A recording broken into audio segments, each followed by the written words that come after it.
مصر کی جامع عمرو بن العاص میں کچھ چلتے پھرتے تاجر مختلف شہروں سے آ کر جمع ہو جایا کرتے اور باتیں کرتے تھے۔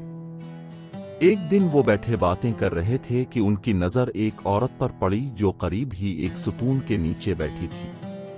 وہ پریشان معلوم ہوتی تھی اور مسلسل دعائیں کر رہی تھی۔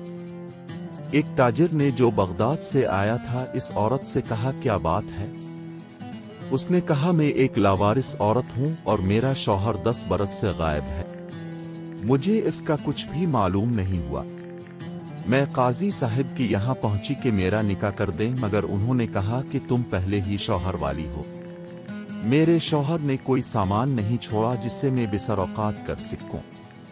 میں کسی اجنبی شخص کی تلاش میں ہوں جو میری امداد کے لیے گواہی دے، اور اس کے ساتھ یہ بھی کہ واقعی میرا شوہر مر چکا ہے، ہاں اس نے مجھے طلاق دے دی تاکہ میں نکاح کر سکوں، ہاں کہہ دے کہ میں اس کا شوہر ہوں، اور پھر قاضی کے سامنے طلاق دے تاکہ میں عدت کا زمانہ کسی طرح گزار کر نکاح کر لوں۔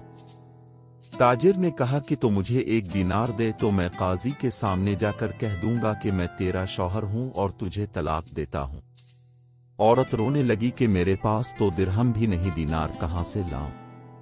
میرے پاس صرف آدھا درہم ہے۔ تاجر نے آدھا درہم پر ہی سودا طے کر لیا اور عورت کے ہمراہ قاضی کے پاس چلا گیا۔ اگلے دن وہ تاجر واپس آیا تو اس کے جاننے والوں نے پوچھا کہ تمہیں اتنی دیر کیسے ہوئی؟ اس نے کہا کہ تم لوگ اس بات کو چھوڑ دوں کہ اس کے بتانے میں رسوائی ہے۔ دیگر تاجروں نے اصرار کیا تو اس نے بتایا کہ جب میں عورت کے ہمراہ قاضی کے یہاں پہنچا تو اس نے مجھے اپنا شوہر بتلایا اور مزید کہ میں 10 سال غائب رہا ہوں، اور قاضی سے درخواست کی کہ میں اس کا راستہ صاف کر دوں، جس کی میں نے تصدیق کی اور علیحدگی کی درخواست کی۔ قاضی نے عورت سے پوچھا کہ کیا تم اپنے شوہر سے علیحدگی چاہتی ہو؟ اس نے کہا، نہیں واللہ، اس کے ذمہ میرا مہر ہے اور 10 سال کا خرچہ ہے جس کا مجھے حق ہے۔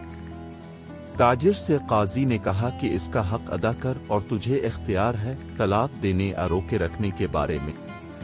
اب تاجر کا برا حال ہو گیا، وہ بہت پریشان ہوا اور ہمت نہ کر سکا کہ اصل صورت واقعہ بیان کر سکے، اور جو کچھ تصدیق کر چکا تھا اس کو جھٹلائے۔ قاضی نے تاجر کو کوڑے والے کے سپرد کر دیا کہ اگر تصفیہ نہیں ہوتا تو اس سے حق وصول کیا جائے۔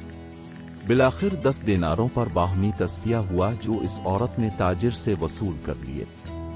جو آدھا درہم عورت نے پہلے دیا تھا وہ لکھائی پڑھائی اور قاضی کے اہلکاروں کو دینے میں خرچ ہو گئے، بلکہ اتنے ہی مزید پاس سے خرچ ہوئے۔